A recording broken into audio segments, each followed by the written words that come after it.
Hello generals, welcome to a new series, a challenge this time. We play Romania and it is actually the first time I play Romania in this game. And in order to make things a bit more interesting for you, I decided to set up a challenge. This challenge has to do with what units I can produce in this game. So what I cannot produce is artillery, navy and armor or any armored vehicles of any sort, just to make this game a bit more difficult for me and interesting for you.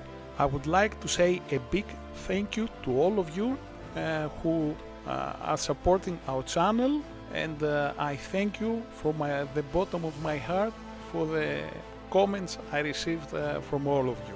Thank you guys.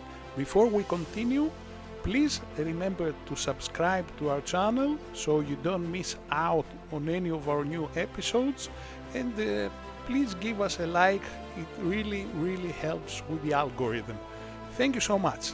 Let's get on it then. First we're gonna talk about strategy, and the variables are that first of all I play Romania for the first time, and I have the limitation on what units I can produce.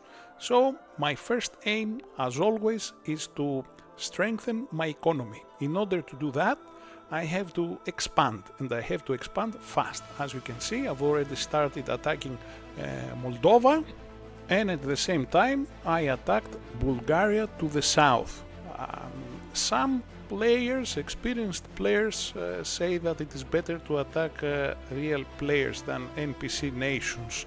I do not follow this strategy. I attack first the NPC nations while my economy is weak, and I try to strengthen the economy and then start dealing with real players.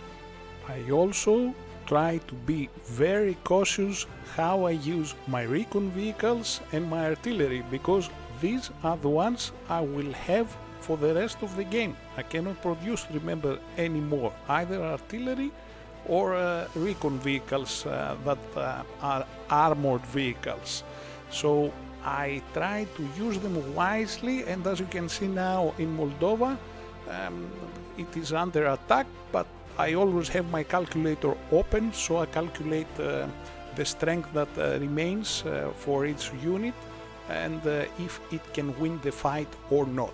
And now, as you can see, I started my attack on Hungary as well, because I have to expand a bit west as well. Another consideration is if I will join a coalition or not. To tell you the truth, in this game I did not feel comfortable having a coalition to my north and a coalition to my east.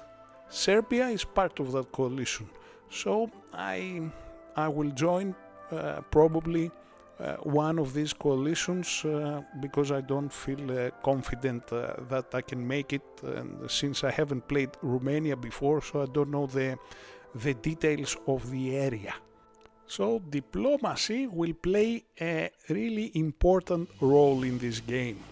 Also, I have to take care of my productions. I do not build straight away barracks or army bases in all of my cities. I just build the buildings that would allow me to produce just what I need and just what I can produce. Because if I start producing a lot of motorized infantry, for example, my economy will be ruined fast. So I just built army bases in 2 cities, and I build an extra airport in another city, and I build recruitment centers in all of my cities so I can produce National Guard. Bucharest and Constanța, the 2 cities to the east, I leave them without major buildings because I consider them vulnerable to any invasion from the east at this moment, and in the future, because their access is easy from the sea.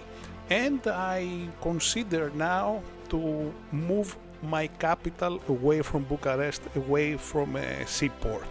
We will see how it goes. We mentioned before that I have to protect my artillery and my vehicles, and you can see now that the AI attacked my artillery, so I have to retreat. It is damaged, and save it from being destroyed by the Hungarian forces. In any case, our expansion in Moldova went perfectly. We captured the capital, and we have captured most of the Bulgarian territory except the capital, Sofia, which is will have to wait a bit. First I have to finish with Budapest. And now I joined after I received an invitation from Turkey, who is the coalition leader of the Eastern Coalition, as we said before. I joined that coalition, and I see now what Serbia is doing. Serbia is an experienced player, so I'm a bit cautious. I was a bit cautious with him. This is why I decided to join them.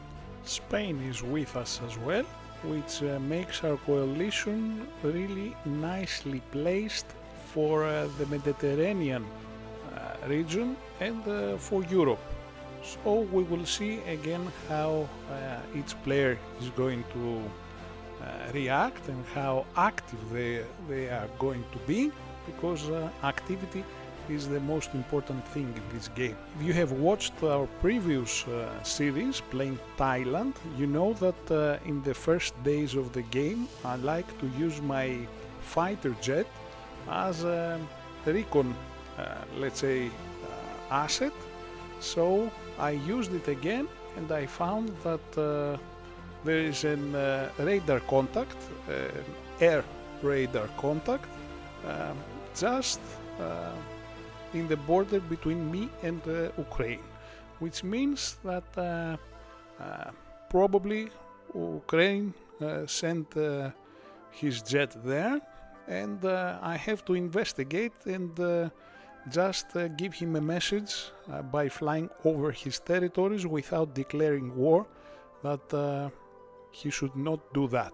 I also sent him a message that I told him this is not polite, and I'm considering now, as you can see, producing SAMs, because I saw in his territories that he built a lot of airports.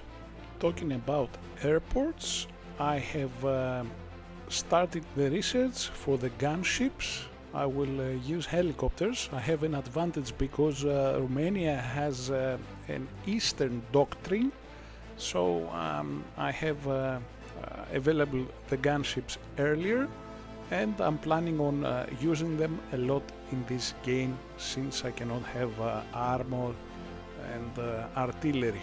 So I will use gunships. But gunships are problematic against jets, and what Ukraine did makes me have second thoughts about it. But since he did not answer to my message, I have to give him a stronger message, so I'm sending closer my jet next to him in order to pass again the message that I'm not joking and I will attack him. You know, it is really important to work with psychology, you know, the psychology of the players. And of course we have to work with your economy, and we're on day 3 now, and we're the 10th largest economy in the game. Number 1 is the United States, which I don't know if you noticed just before that he invaded Africa on day 3, on day 2, which is really strange. And Ukraine responded to my message, he apologized, and then he sent his jet back. So this first encounter, let's say, ended, and we're good with Ukraine. But this is all we have time for this first episode. Please consider subscribing to our channel and hit that like button. It is really important for us. I will catch you in the next episode. Bye for now.